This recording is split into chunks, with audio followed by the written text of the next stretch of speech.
Are you ready to leave, Oni-chan? Asked a younger son of the Rengoku household. It was early in the morning, and as the boy watched his older brother adjust his tabby shoes, the older brother slowly stood from where he sat on the engawa and slipped on his signature haori with a white-yellow gradient pattern and flame red-like ridges at the hem. Said Flame Hashira then turned and glanced down at his little brother, watching as the younger rubbed his left eye of sleep. A joyous smile quickly spread across Kojiro's lips, his red and golden eyes beaming so brightly. Of course I am, Senjiro. I have to be there before noon, so I can't afford to be late, he said proudly. Senjiro gave him an over-rooted smile, but it soon disappeared as quickly as it came. I wish you don't have to go so soon, Oni-chan, Senjiro said. His eyes glanced to the ground for a moment before glancing back up at his older brother. Can I come with you? He asked nervously. Kojiro could hear the soft desperation in the younger one's tone. He understood completely as to why his little brother didn't want to stay. Sorry, little brother, but I must go alone. Where am I going?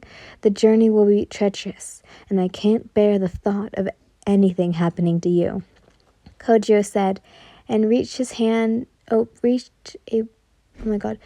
to place a gentle hand onto his brother's little head, tousling Senjiro's hair affectionately.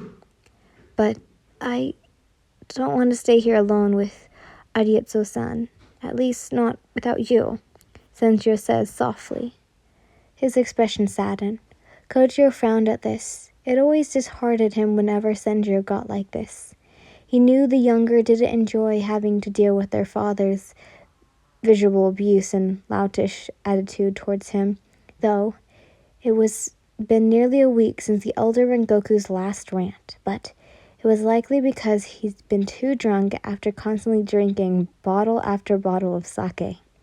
Kojiro calmly gave a sigh as he kneeled down and pulled the younger Rengoku into a warm, comforting embrace. Don't be discarded, little brother. I know it's difficult to put up with father, but don't forget that deep down, he still cares for you and loves you. So, try to stay positive and be strong until I return, okay?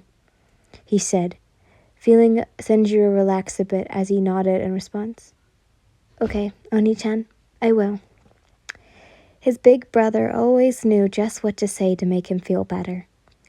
Kojiro was indeed the perfect big brother Senjiro was grateful to have. Kojiro is literally a ray of sunshine, always knowing how to brighten the day.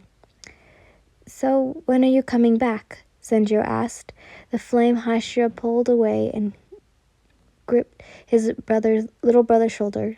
I don't know, little one, but hopefully soon. Kojiro smiled, as bright as a morning sun. Or, at least until I'm allowed to bring my future wife home.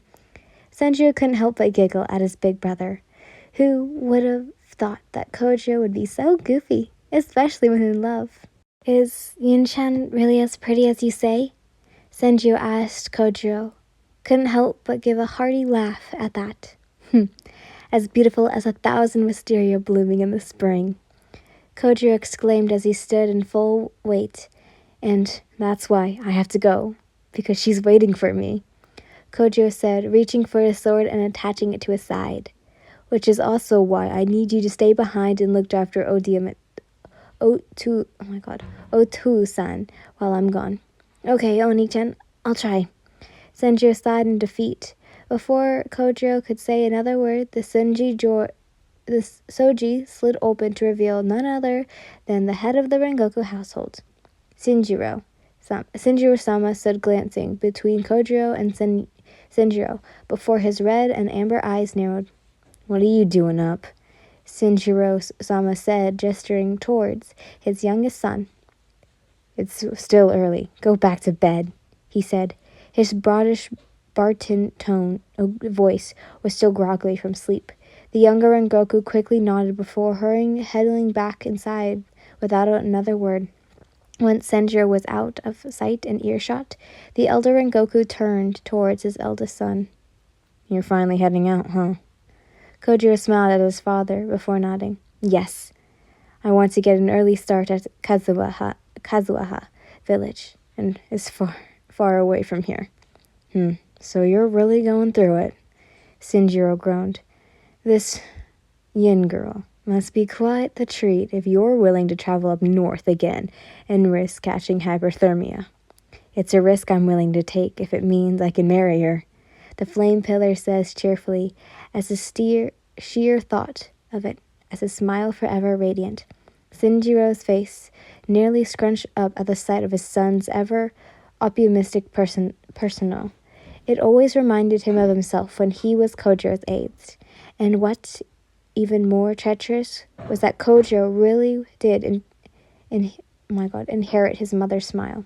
Yeah, enough with the lovey-dovey. Just go and come back, so I can meet my future daughter-in-law.